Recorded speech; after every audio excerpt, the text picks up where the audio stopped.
Hello बच्चों, good afternoon. Bhinde coaching classes के YouTube channel पर आप सभी का स्वागत है। आज हम लोग ऐसे प्रश्नों को हल करने जा रहे हैं जो हम लोग यूनिट कन्वर्जन में सबसे ज्यादा यूज में आते हैं। ठीक है, कक्षा 11वीं फिजिक्स पढ़ रहे हो या फिर बेसिक फिजिक्स पढ़ रहे हो तो ऐसे प्रश्न को यूनिट कन्वर्जन मतलब एक मात्रक पद्धति से दूसरे मात्रक पद्धति में बदलना बहुत जरूरी है और कैसे बदलते ये आपको आना जरूरी है। हमारे पास सवाल है कि एक एंगस्ट्रॉम, ये ए के ऊपर जीरो लगा, खोपड़ी के ऊपर ऐसा साइड में लगता तो बेटू ये डिग्री कहलाता, ऊपर लगा है तो ये एंगस्ट्रॉम का सिंबल है। तो एक एंगस्ट्रॉम को एनएम, एनएम का मतलब नैनोमीटर, मतलब एंगस्ट्रॉम को नैनोमीटर में बदलना है और उसको हम लोग कैसे बदलते हैं। ठीक है, तो कैसे बदलेंगे तो चलो हम लोग इधर देखते हैं। तो हमारे पास यहां पे लिखा एक एंगस्ट्रॉम। ठीक है, एक एंगस्ट्रॉम को आपको आंसर लाना है नैनोमीटर में। किसमें लाना है? नैनोमीटर में। कैसे हम इस नैनोमीटर को बदलेंगे, कैसे लाएंगे, वो हमको आप बेसिक तरीके से पता होना चाहिए, यूनिट कन्वर्जन करते आना चाहिए। तो सबसे पहले हमारे पास एक एंगस्ट्रॉम होता, एक एंगस्ट्रॉम का मान है 10 की घात माइनस का 10 मीटर। एम का मतलब क्या होता है? मीटर। ठीक, आप इसके बाद और आवश्यकता पड़ती है तो दूसरी यूनिट मात्रकों की जरूरत है, वो क्या क्या याद रखना पड़ेगा। ठीक है, नैनो मीटर मतलब एन एम। एक नैनोमीटर में कितने मीटर होंगे? तो आप बोलोगे 10 की घात माइनस का 9 मीटर। कितना होगा? 9 मीटर। अब हम क्या करेंगे, हमारे पास मीटर में है तो नैनोमीटर में कैसे बदले? तो आप करोगे ये इधर गुणा में लिखा, इधर किस में जाएगा? भाग में जाएगा। किस में जाएगा? भाग में। तो 1/10 की घात माइनस का 9 नैनोमीटर बराबर यहां बचेगा 1 मीटर। कितना बचेगा? 1 मीटर। आप ये 10 की घात माइनस का 9 मीटर है, इसको गुणा में ले जाएंगे तो फिर ये क्या बनेगा?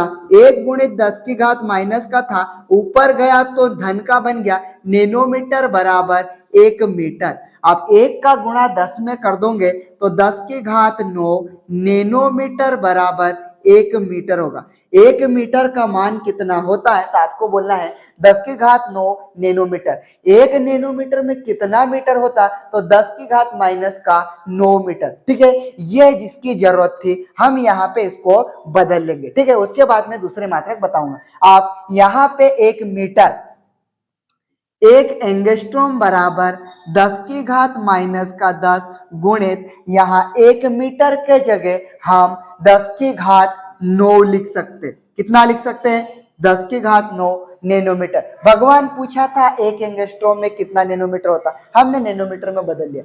आप इसको हल करेंगे, एक एंगस्ट्रॉम बराबर, इन दोनों को हल करेंगे। आपको किस चीजों पे ध्यान देना पड़ेगा? बेसिक। हम बहुत छोटे थे तब हमने पढ़ा था ए की घात एम इंटू ए की घात एन। जब दोनों आधार समान होते तो उनकी घातें जुड़ जाती या फिर क्या होगी? घटेगी। आधार मतलब बेस। ठीक है, आप वैसे ही यहाँ पे दोनों समान है, 10 की घात माइनस का 10 धन, इधर 9 की घात कितनी है? 10 की घात 9 धन का है तो 9 लिखा, नैनोमीटर का नैनोमीटर।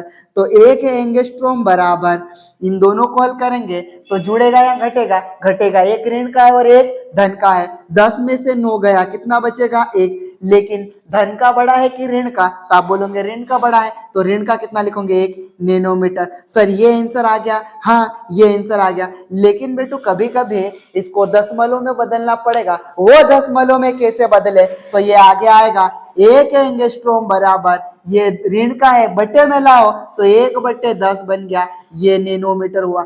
आप 1 में 10 का भाग दोगे तो कितना आएगा? ये आ जाएगा 0.1 नैनोमीटर। कितना आएगा? 0.1 नैनोमीटर। एक एंगस्ट्रॉम बराबर 0.1 नैनोमीटर आंसर आया। ठीक है, और अगर एक एंगस्ट्रॉम में कितने मीटर होते तो आपको बताना है 10 की घात माइनस का 10 मीटर। एक नैनोमीटर में कितने मीटर होते? 10 की घात माइनस का 9 मीटर। ये आपको डाटा ऐसा याद होगा तो आप सवाल किस तरह से पूछता है उस तरह से आप इसको बना सकते। ठीक है, और कुछ बेसिक चीजें वो क्या याद रखना पड़ेगा वो भी बताता है इधर। ये जो एक और अगला स्टार बना के लिख ले, माइक्रो। ठीक है, माइक्रोन बोल सकते हैं, जैसे माइक्रोमीटर। ये सिंबल होता है। एक माइक्रोमीटर में कितने मीटर होंगे, तो 10 की घात माइनस का 6 मीटर।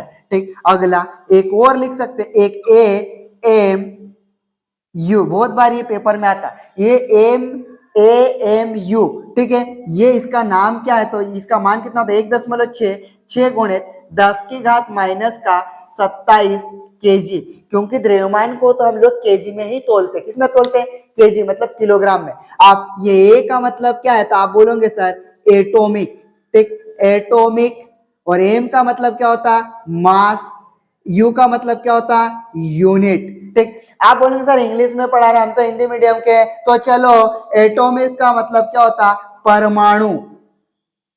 ठीक, द्रव्यमान, मास का मतलब क्या होता है, द्रव्यमान, मात्रक का मतलब, ये यूनिट का मतलब क्या होगा, मात्रक। ठीक है, एक परमाणु द्रव्यमान मात्रक का मान कितना होता था, आप बोलोगे 1.66 गुणित 10 की घात माइनस का 27 केजी। ठीक है, ये होता है। फिर और कुछ हमारे, मेरे पास जगह नहीं है तो मैं इस साइड में लिख रहा, अगर आपको इधर दिख रहा हो तो, ठीक, और क्या होना चाहिए, एक फर्मी, एक फर्मी, ठीक है, एक फर्मी, एक फर्मी बराबर कितना होता है, 10 की घात माइनस का 15 मीटर, ये भी होता है। ऐसे सवालों को हम लोग इस तरह से हल करते हैं। ठीक है, और भी इसके बेसिक चीजें और पढ़ना चाहते हो आप लोग, ठीक, प्रकाश वर्ष किसे कहते हैं, पार्सक क्या है, एक पार्सक का मान कितना होता है, पार्सक का मान कितना होता है, प्रकाश वर्ष का मान कितना होता, सारी चीजें हम लोग, आप लोग 11वीं में हो तो डिटेल में पढ़ना चाहते हो तो इस यूट्यूब चैनल पर डिटेल का वीडियो डाला हुआ है। उस वीडियो में, मतलब इस वीडियो के लिंक, या मतलब इस वीडियो के डिस्क्रिप्शन में लिंक दे दूंगा,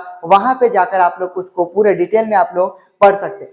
ठीक है, तो हम लोग आज ये वाली चीजें पढ़ी है। आपको ये वीडियो कैसा लगा कमेंट करके आप बता सकते हैं, और इस चैनल पर नया आए हो तो चैनल को सब्सक्राइब जरूर करें और बेल आइकन को प्रेस करके रखें, ताकि ऐसे ही हम लोग बेसिक मैथमेटिक्स का, बेसिक फिजिक्स या फिर 11th 12th का फिजिक्स के कंटेंट भी मैं लेके आता रहता हूँ। ठीक है, तो आप जरूर बताइए ये वीडियो कैसा लगा। Thank you.